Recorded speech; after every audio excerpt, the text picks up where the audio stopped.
తమ భూమిలో అక్రమంగా చొరబడి నిర్మాణం చేపడుతున్న రేణిగుంట్ల శ్రీదేవి పైన చర్యలు చేపట్టాలని బాధితులు అసద్ పటేల్ డిమాండ్ చేశారు. ఈ మేరకు మీడియా సమావేశం నిర్వహించారు. సర్వే నంబర్ 57లో అక్రమంగా భూమిని కబ్జా చేసి సర్వే నంబర్ 32లో ఉన్న తన భూమిని 57లో చూపిస్తూ జీహెచ్ఎంసీ నుండి పర్మిషన్లు పొంది నిర్మాణం చేపట్టిందని బాధితుడు వాపోయారు.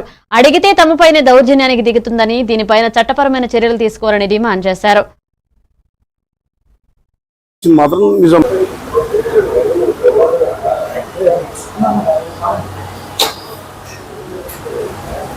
మరి బోర్డు ఇక్కడనే ఉండే, మన పక్కనే ఉండే. ఆ బోర్డుకేమో ఆ మేడం తీపిచ్చేసి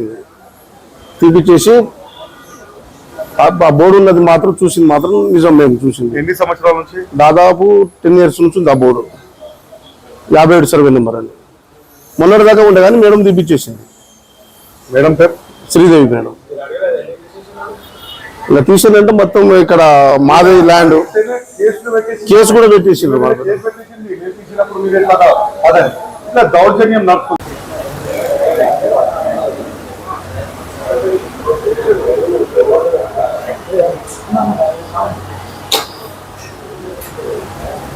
మరి బోర్డు ఇక్కడనే ఉండే, మన పక్కనే ఉండే. ఆ బోర్డుకేమో ఆ మేడం తీపిచ్చేసి ఆ బోర్డు ఉన్నది మాత్రం చూసింది మాత్రం నిజం. మేము చూసింది ఎన్ని సంవత్సరాల నుంచి? దాదాపు 10 years నుంచి ఉంది ఆ బోర్డు. 57 సర్వే నెంబర్ అని